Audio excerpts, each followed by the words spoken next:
छोटा बड़ा नहीं होता।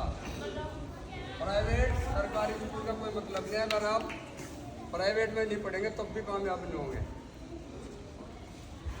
आपके सामने मैं पहले भी एक बार आपको बताया था कि कभी आपसे हम आपको मिलाएंगे कि ऐसे व्यक्ति जो कभी आपके दिल्ली नगर निगम के स्कूल में ही पढ़े और सर्वोच्च पद से रिटायर हुए, उत्तर प्रदेश पुलिस से एडीजी पद से रिटायर हुए हैं। उनका नाम श्री प्रेम प्रकाश जी। सब बच्चे एक बार जोर से तालियां बजा के एक बार जोर से।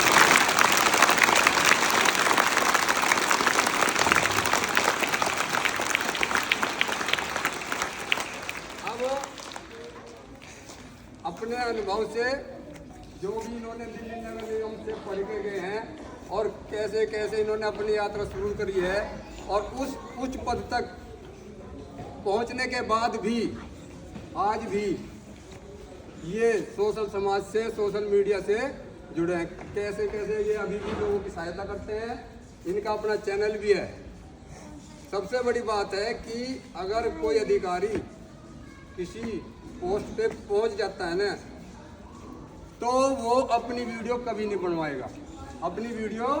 लेकिन इस पे अपनी ईमानदारी पे, अपने काम पे भरोसा है तो वो अपने काम की वीडियो बनाएंगे।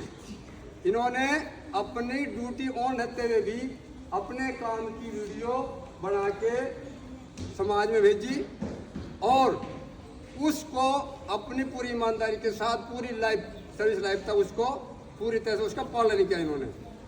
तो बहुत कम व्यक्ति ऐसे मिलेंगे, नहीं तो सबको एक बार अगर किसी पद पे पहुंच जाते हैं तो वो पद भी उनके दिमाग में घूमने लगता है। तो आज आपके सामने श्री प्रेम प्रकाश जी, पूर्व एडीजी उत्तर प्रदेश पुलिस, अपने अनुभव से आपको कुछ शिक्षा जो आपके लिए प्रेरित हो, कुछ अपने अनुभव से आपको अवगत कराएंगे। आइए सर। धन्यवाद रमेश सर जी, आदरणीय प्रधानाचार्य जी, उपस्थित यहाँ अध्यापक, अध्यापिकाएं, सभी स्टाफ और सभी प्यारे बच्चों। आज मेरे लिए बड़े हर्ष का विषय है कि आप सबके सामने यहाँ मुझे एड्रेस करने का मौका मिल रहा है। बड़ी बड़ी गैदरिंग्स को एड्रेस करते रहे, लेकिन आज एक ऐसे विद्यालय में जिससे कि मेरी बचपन की यादें ताज़ा हो गई। जहाँ आपकी तरह भी बहुत सारे पल हैं जो अभी तक हमने अपने हृदय में सजोए हुए हैं और हम उनको अक्सर जब याद करते हैं तो बड़ी अच्छी यादें जुड़ी हुई हैं हमारे अध्यापकों की, अपने विद्यालय की, और किस प्रकार से पढ़ाई होती थी। आज आप बहुत भाग्यशाली हैं कि इतनी यहाँ पर बिल्डिंग जो है आपकी, पूरा कैंपस पक्का है, सुविधाएं बहुत हैं। आप सभी गर्म कपड़े सर्दियों में पहने बैठे हैं। पहले बहुत सारी सुविधाएं नहीं थी। जब हमने शुरू किया विद्यालय तो हम टेंट के वाले विद्यालय में थे और वहाँ टेंट के नीचे पढ़कर और या धूप में जैसे अभी आप बैठे हैं इस प्रकार बैठकर हमारी कक्षाएं होती थी। केवल पूरे विद्यालय में 3 कमरे सबसे पहले बने, लेकिन जो अध्यापक थे वो अभी जैसे आपके सामने इतने ही मेहनती थे। मेरा आज भी कहना है कि प्राइवेट स्कूल, आपको लगता होगा कि प्राइवेट स्कूल से शायद ज़्यादा बच्चे सफल हो जाते हैं क्योंकि वो काफ़ी पैसा खर्च करते हैं, अच्छे स्कूलों में पढ़ते हैं, अच्छी बिल्डिंग होगी, टीचर्स आपको लगेगा कि वो बहुत ज़्यादा ब्रिलियंट है, लेकिन ऐसा बिल्कुल नहीं है। मेरा आज भी मानना है कि आपके जो टीचर्स हैं वो जितना टफ कंपटीशन देकर टीचर बनते हैं, प्राइवेट स्कूल में इस तरह के टीचर्स नहीं मिलेंगे आपको। लेकिन क्या चीज़ है कि आपको एक बार ऐसा सोचने पर विवश करती है कि शायद वो बच्चे ज़्यादा कामयाब होते हैं। जब मैं परीक्षाएं देने के लिए जाता था तो मुझे लगता था अपने आसपास कि यहाँ इतने अच्छे अच्छे कारों से बच्चे उतर रहे हैं, बढ़िया कपड़े पहन के आ रहे हैं, उनके पेरेंट्स जो हमारे पेरेंट्स से कहीं ज़्यादा अमीर लग रहे हैं। तो तब हमें लगता था कि हमारा सिलेक्शन कहाँ होगा। लेकिन जब रिजल्ट आता था और हमें अच्छे अच्छे स्थान मिलते थे। मैंने इंजीनियरिंग सर्विसेज की, मैं पूरा अगर समय होगा तो पूरा अपना जीवन व्रत के बारे में भी आपसे बातचीत करूंगा। लेकिन ये मैं आपको बता दूं कि आप बहुत भाग्यशाली हैं। आप मेहनत करके आप किसी भी मुकाम तक पहुंच सकते हैं। सरकारी विद्यालय से पढ़कर जो बच्चे जाते हैं वही सरकारी सेवाओं के लिए सबसे ज़्यादा कामयाब हैं। आज भी जो परसेंटेज है सिविल सर्विसेज की, जो यूपीएससी की परीक्षा आईएएस जिससे मैंने क्वालिफाई किया, आईपीएस बना, उसमें सबसे ज़्यादा जो विद्यार्थी आते हैं वो सरकारी विद्यालयों के आते हैं। तो ये गलतफहमी दूर हो जानी चाहिए कि प्राइवेट स्कूल ज़्यादा अच्छे हैं और सरकारी स्कूल किसी तरह से कमतर है। आपको चाहिए, मैं कुछ चीज़ें टिप्स आपको जरूर देना चाहूँगा कि जो आपको बचपन से ही अपनानी होगी, जो हमने अपने जीवन में अपनाई और उससे कामयाब रहे। कभी भी अपने अध्यापकों से प्रश्न करते समय आपको बिल्कुल संकोच नहीं होना चाहिए। यदि आपको कोई बात समझ में नहीं आ रही, आप पूछिए। एक आदत डालिए अपने अंदर, एक ऐसा कौशल लाइए कि जब भी कोई बात आपको समझ में नहीं आएगी, आप अपने अध्यापक से पूछेंगे। अपने माता पिता से जैसे व्यवहार करते हैं बिल्कुल ठीक उसी तरह से, क्योंकि गुरुजी का तो जो स्थान है सभी को पता है कि वो गुणगान आप कितना भी करो, आप कई महासागरों की शाही बना लें, कलम कितनी भी लें, उसके बाद भी आप गुणगान करेंगे तो आप लिख नहीं सकते। टीचर्स का ओहदा जो है ईश्वर से भी बढ़कर बताया गया है। तो इसलिए आपका काम है कि उनका सम्मान करना। जब कोई संकोच में कोई आकर आपको लगता है कि हम पूछने से लोग क्या सोचेंगे, किसको ये नहीं आता, ये बिल्कुल ना सोचिए। आपको जब भी किसी चीज़ के बारे में पूछना है बिल्कुल पूछिए। बुक्स के बारे में जितनी किताबें आपकी मैं देखता हूँ कि अब जिस स्टैंडर्ड की आ गई हैं, पहले उस समय इतना नहीं था, बड़ी लिमिटेड बुक्स होती थी, 2 पुस्तकें हमें मिलती थी, वो भी सरकारी तौर पर। इसी प्रकार से उस समय नीली वर्दी, खाकी कच्छा और सर्दियों में जर्सी तो बहुत दूर की बात थी, गरीब बच्चों के पास वो भी नहीं होता था। लेकिन अब आपको सोचना चाहिए कि सुविधाएं भी बढ़ रही हैं, टीचर्स की संख्या भी बढ़ रही है। पहले जितने मैं देख रहा हूँ कि यहाँ पर आपके विद्यालय में टीचर्स हैं, इतने टीचर्स नहीं हुआ करते थे। कई बार 2-2 क्लास को मिलाकर एक टीचर ही उसको कंट्रोल करते थे। अब रही बात, मैं कुछ प्रश्न आपसे पूछना चाहूँगा। आप में से कितने बच्चे ऐसे हैं जो बड़े होकर टीचर बनना चाहते हैं, अध्यापक बनना चाहते हैं? शाबाश, बहुत अच्छा, आप नीचे कर लो।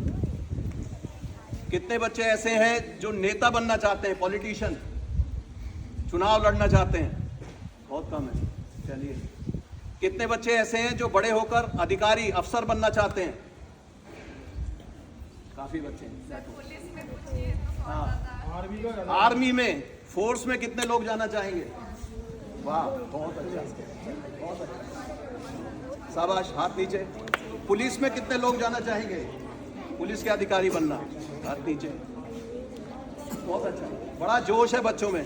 मैं इसलिए, जब आप ठान लोगे, एक बार कोई दृढ़ निश्चय कर लोगे कि मुझे क्या बनना है, आप ये मान लीजिए कि जब आप एक बार सोच लेंगे कि मुझे इस पद पर पहुंचना है,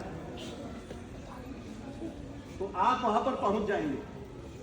ये विश्वास अपने अंदर जगाइए, ये विश्वास रखिए। और कोई भी जो सफलता है, वो जितनी भी सहूलियतें आपको मिलती हैं, जो भी यहाँ पर सुविधाएं मिल रही हैं, सुविधा भोगी लोग कभी भी सफल नहीं होते बहुत ज़्यादा। कम से कम सुविधाओं में भी आप पढ़ सकते हैं, आप अच्छा स्थान ग्रहण कर सकते हैं। हम लोगों की बैकग्राउंड बहुत ज़्यादा अच्छी नहीं थी, गरीबी का परिवार, उसके बाद भी स्कूल से ही हमें जो वर्दी मिल जाती थी केवल वही पहनते थे। स्कूल से मिलती थी वर्दी, फीस भी उस समय 10 पैसे फीस हुआ करती थी, और 10 पैसे भी भरने के लिए हमारे पास नहीं होते थे उस समय, तो हमारी फीस माफ़ हो जाती थी कई बार। उसके बाद वजीफा मिलता था, अब भी स्कॉलरशिप मिलती होगी। हाँ, हमें मेरिटोरियस जो छात्रों के लिए होती थी, उसके बाद वो अच्छी खासी जब क्लास 5th में आए तो वो मिलनी शुरू हुई। बहुत सारे कॉम्पिटिशन्स होते हैं आपके, ओलंपियाड, आपको भाग लेना चाहिए। आपको जब भी कोई कंपटीशन हो, टीचर से पूछिए कि साहब मैं कब जो है उसमें जा सकता हूँ, कौन कौन से कंपटीशन में भाग ले सकता हूँ। देखिए, आपको बहुत सारे इनाम भी मिलेंगे। दूसरा, पढ़ना ही इतना महत्वपूर्ण नहीं है जितना आपका अन्य जो आपका शारीरिक विकास है, खेल कूद है, वो भी बहुत ज़रूरी है। मैं तो आज का आपका जो ग्राउंड देखकर मुझे बहुत अच्छा लगा। बहुत सारे विद्यालयों में, प्राइवेट स्कूलों में तो इतना बड़ा ग्राउंड कहीं नहीं मिलेगा, और यहाँ सारे खेलने की सुविधाएं, बगल में ही आपके एकेडमी, और आपको जो भी आप करना चाहते हैं, कोई ना कोई एक स्पोर्ट्स जरूर पकड़िए। नगर निगम के विद्यालयों में उस समय जो रेस होती थी, हम करते थे साधारण दौड़ हो गई, 3 टांग की दौड़ हो गई, खरगोश दौड़, बोरा दौड़, ये सब होती थी उस समय। और कितने बच्चे हैं जो स्पोर्ट्स में भाग लेते हैं, खेल कूद में? शाबाश, ज़्यादातर बच्चों को लेना चाहिए। फिजिकली आपको फिट होना है, फिजिकली फिट रहना है, मेंटली अलर्ट होना है। हाथ नीचे कर लीजिए। तो आप सबके लिए ये बेहद ज़रूरी है कि आप इन चीज़ों को अपने जीवन में अगर अपनाएंगे तो निश्चित रूप से आप सफल होंगे। आज हेडमास्टर जी, प्रिंसिपल साहब ने, टीचर्स आपके जो है हमारे रमेश सर, आपने और इतने पॉजिटिव तरीके से यहाँ पर लिया। कई बार विद्यालयों में जाने का अवसर मिलता रहता था, लेकिन आज एक अपने विद्यालय में, जिससे कि हमारा बिल्कुल जुड़ाव रहा है नगर निगम से, तो ऐसे में आकर मुझे वास्तव में बहुत खुशी हो रही है। और मैं चाहूँगा कुछ बच्चों से कुछ प्रश्न पूछूं ताकि अभी आप जैसे राष्ट्रगान गा रहे थे, आपका राष्ट्रगान हुआ जन गण मन जी। कितने बच्चे मुझे बताएंगे, हाथ खड़ा करेंगे, बताएंगे नहीं, बोलेंगे नहीं? सर सामने इन्होंने लिखा था ये गाना, ये राष्ट्रगान, राष्ट्रगान, राष्ट्रगान हमारा जो अभी आप गा रहे थे, जन गण मन अधिनायक, ये कितने आप खड़े हो जाइए,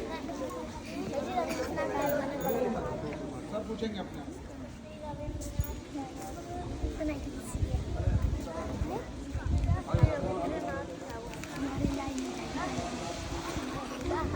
हमारे पास अभी तुम बाद में। अच्छा आप बताइए सबसे ऊपर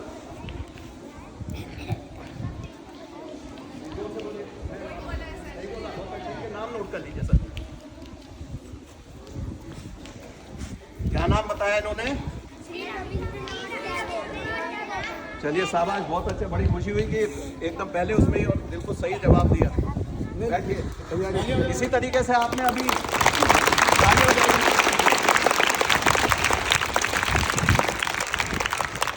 नाम नोट कर लीजिए जिनका बैठ जाइए, बाकी बैठ जाओ। अभी आपने एक और गान किया, वंदे मातरम, सुजलाम शुक्लाम मलेज शीतलाम। आपने ये जो अभी गान किया वंदे मातरम, ये किन्होंने लिखा? अच्छी है।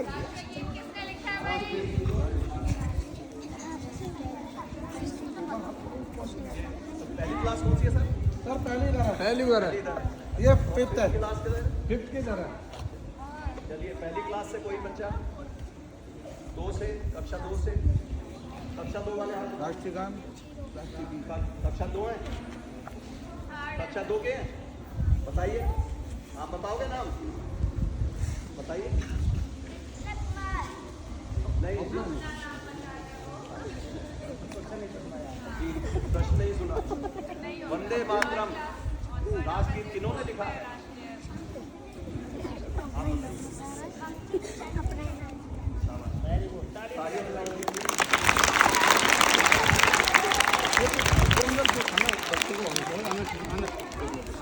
बच्चे और उनको बुलाकर ऐसे बुलाएंगे तो वो इसी संबंधी बात करेंगे। याद हो जाए उनसे। चलिए शाबाश, ये बताया, इन सभी बच्चों के लिए तालियां बजाइए।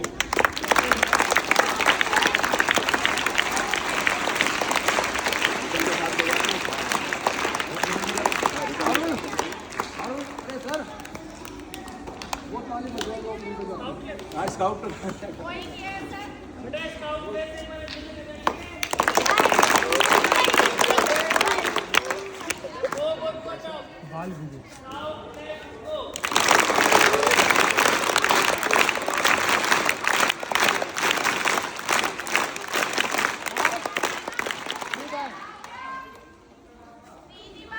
जैसे कम संसाधन है, बहुत मेहनत है। चलिए एक और मैं प्रश्न करूंगा अभी, जो आपके आसपास का एक प्रश्न है, ध्यान से सुनेंगे। मुंह पे उंगली। विद्यालय के जो प्रिंसिपल साहब हैं, प्रधानाचार्य जी, उनका नाम कौन कौन बताएंगे?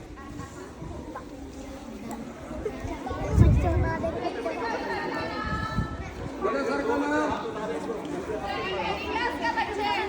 बड़े सर का नाम, बड़े हो गए बताइए।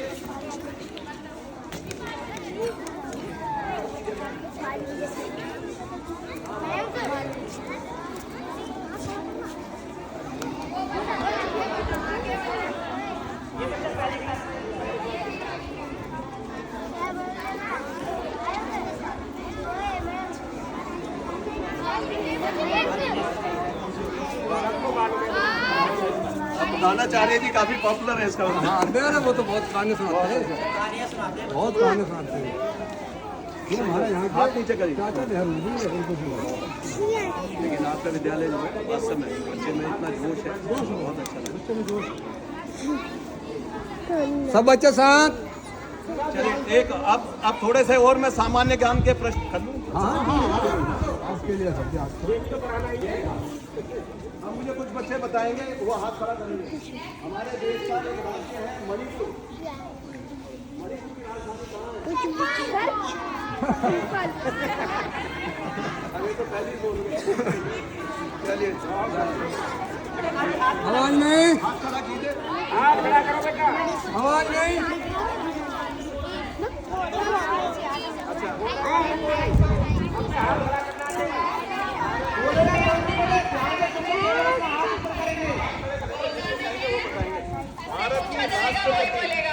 भारत की राष्ट्रपति महामहिम राष्ट्रपति का क्या नाम है? हाथ खड़ा कीजिए।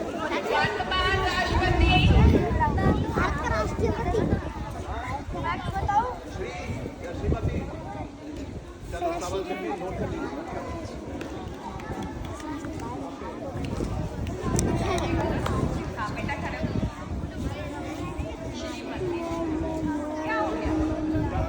तो इसके लिए तालियां बजा दीजिए एक बार।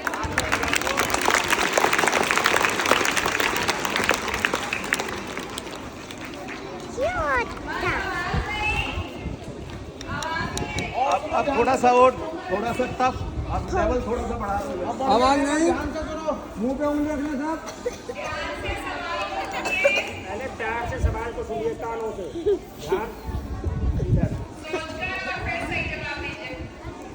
भारत का गणतंत्र दिवस किस दिन मनाया जाता है?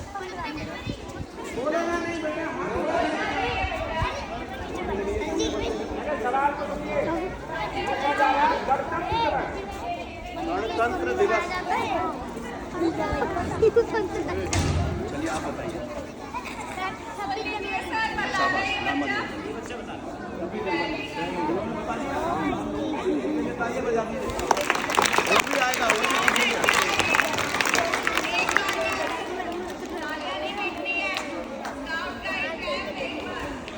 अगर कोई बच्चा ये बताएगा, ये बताइए कि 26 जनवरी को ही क्यों मनाया जाता है भारत का गणतंत्र दिवस? बहुत बच्चे बताएंगे। इस दिन क्या हुआ था? ऐतिहासिक कारण बताएंगे मुझे। हाँ बहुत अच्छा, इंडिया पास कर जाओगे, सर्कल बन जाओ। ये वाला सर्कल से छोड़ो दो यार, सर मेरे से लक्ष्मी ने वो तो कोर्ट में सब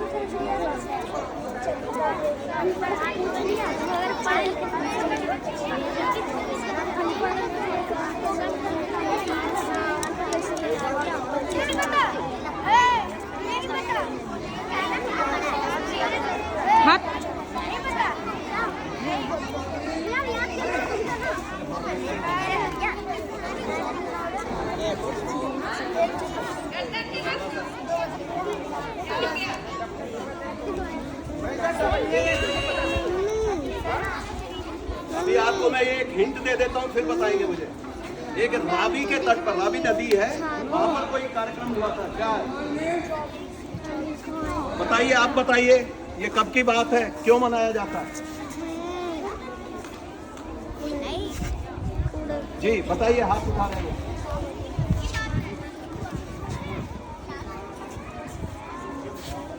चलिए, इसमें थोड़ा सा शायद टफ हो गया, हो सकता है सिलेबस में ना हो इनके। हाँ, रावी के तट पर ये पहली बार पूर्ण आजादी का उद्घोष हुआ था और झंडा फहराया गया था। उसी दिन की यादगार में हम लोग 26 जनवरी को ये रिपब्लिक डे मनाते हैं। कोई देखिए, पंजाब में रावी नदी, उसके तट पर तिरंगा झंडा पहली बार फहराया गया था कि हम आजाद हो गए। पकड़ी बैठ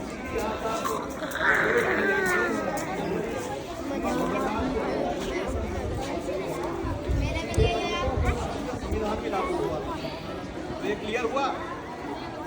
चलिए, अब एक तो थोड़े से प्रश्न और पूछेंगे, बच्चे थके होंगे। एक बार खड़े करके फिर बैठा दीजिए। सब बच्चे हाथ ऊपर करो। हाथ ऊपर,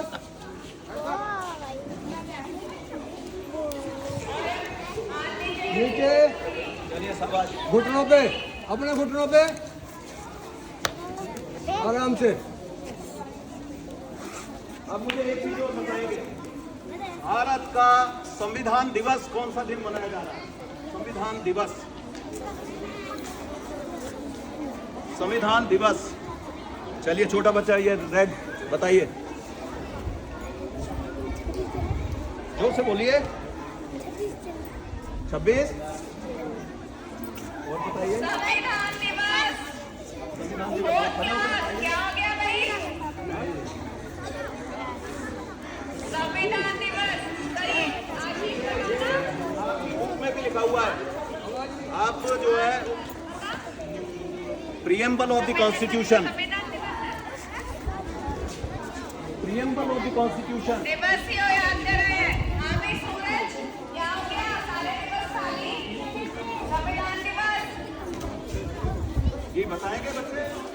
बताओ हमें सुनाई थी क्या?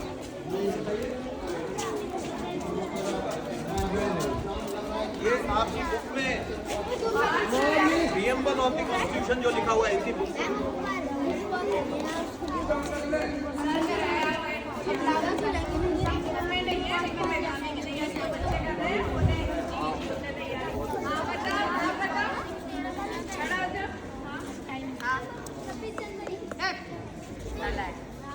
हाँ आप बताओ आयुष।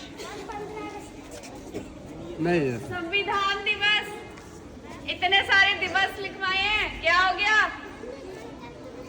गणतंत्र दिवस नहीं बेटा, संविधान दिवस। शपथ भी लेते हैं उस दिन यहाँ पे।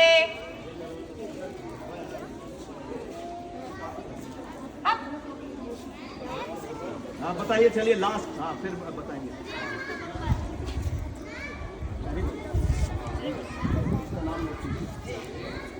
इनके लिए तालियां बजाइए।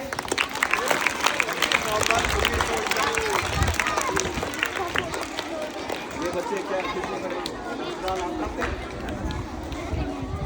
स्कूल मॉनिटर है सर, बहुत अच्छा हो गया। अब हमें भारत के रक्षा मंत्री का नाम बताइए। चलिए आखिरी, चलिए आवाज में। भारत के रक्षा मंत्री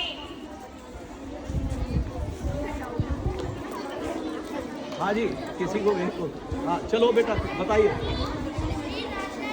चलिए साहब तालियां बजा दीजिए इनके लिए। चलिए धन्यवाद, बहुत अच्छा लगा, बच्चों में बड़ा जोश है। और इससे ये ना सोचिए कि किसने उत्तर दिया, कि सबसे अच्छी बात है कि आप सबने ट्राई किया और सब में इतना जोश है। तो मेरी शुभकामनाएं आप सबके लिए कि आप इसी तरीके से हर चीज़ में इंटरेस्ट लें, चाहे वो जनरल नॉलेज का टेस्ट हो, चाहे आपके स्कूल की किताबें हो, चाहे आपकी कोई भी परीक्षा हो या खेल का मैदान हो। और मैं चाहूँगा कि आप में से जब कोई अधिकारी बनेंगे, उच्च पदों पर जाएंगे, और उससे अच्छा है कि एक अच्छे इंसान बनेंगे, अच्छे ह्यूमन बीइंग बनेंगे, तो तब हमें खुशी होगी कि हमारे जैसे विद्यालयों में पढ़कर आप सबने भी सफलता हासिल की। आप सबको हार्दिक धन्यवाद और मेरी शुभकामनाएं कि आप इसी तरह प्रगति करते रहें और सब एक अच्छे स्थान पर पहुंचे। जो भी आपने सोचा, आपके माता पिता ने सोचा है आपको बनाने के लिए, आप उन पदों पर पहुंचे। धन्यवाद। जय हिंद, जय भारत।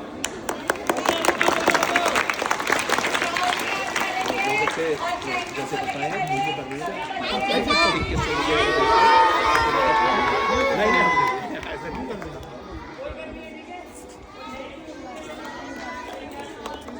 ड्रम के साथ करेंगे। बस अब डिस्पर्सन मिलता है।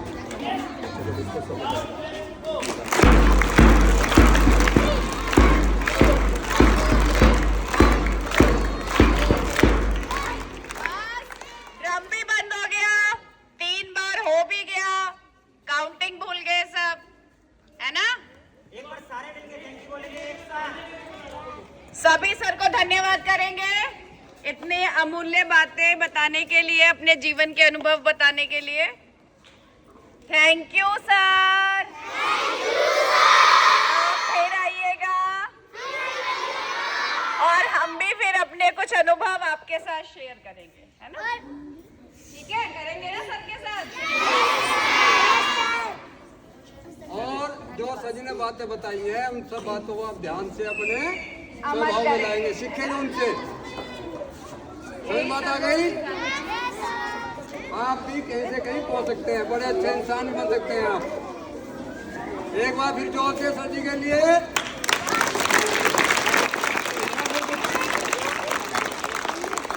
वो बच्चे खड़े हो जाए जिन्होंने उत्तर सही सही दिए थे, खड़े हो जाएं। वो बच्चे जो जिन्होंने उत्तर सही सही दिए थे, इधर से भी खड़े हो जाएं, जिन्होंने उत्तर दिए थे। इधर आ जाओ, जिन्होंने उत्तर दिए थे। तुमने दिया था उत्तर? तुमने दिया था? कब दिया था? तुम आ जाओ। बहुत भाई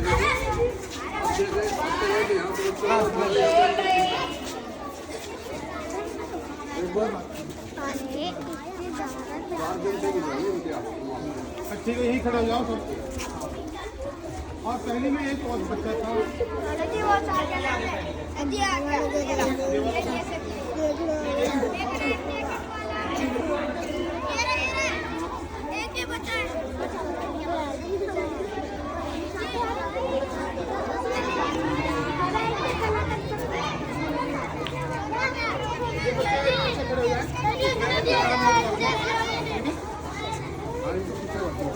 और इनको भेजो। चलिए एक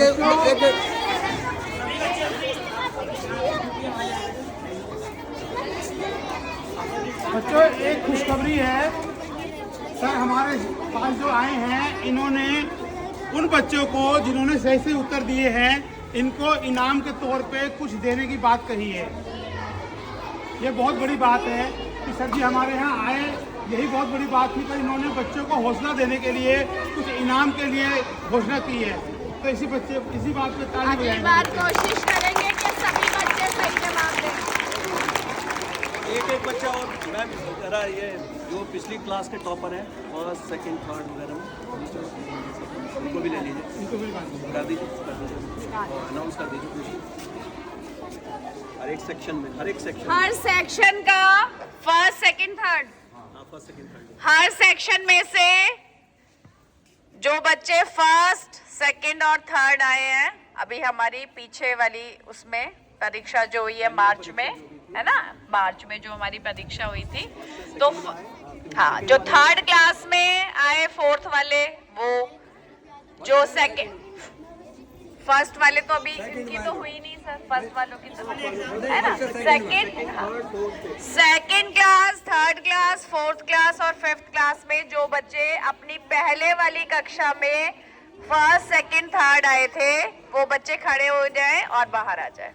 फर्स्ट वाले को लास्ट एग्जाम के साथ एग्जाम में जो क्लास में टॉप चल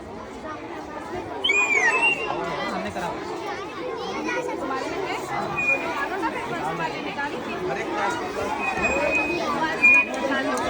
हाँ जी बेटा, जो एनुअल एग्जाम हुए थे थर्ड क्लास के, उसमें तीसरी कक्षा के जो हुए थे। हाँ जी बस आवाज नहीं, सभी टीचर्स एक बार अपने अपने बच्चों को देख ले, सभी टीचर्स देख ले।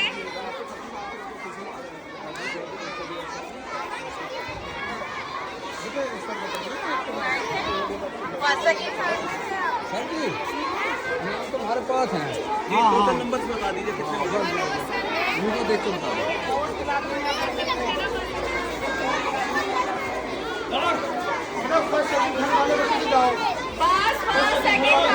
बच्चे सभी क्लास टीचर्स अपनी अपनी क्लास के फर्स्ट सेकंड थर्ड बच्चे निकाल जो फर्स्ट सेकंड थर्ड आएगा वो तो जाओ, इनको तो हम नोट कर लेंगे क्लास में। जाओ तो जो जिसका नाम मिलना है वो वो फर्स्ट सेकंड थर्ड नहीं मिलेगा तो उनको क्लास से ले लेंगे। क्लास से हाँ क्लास से ले लेंगे।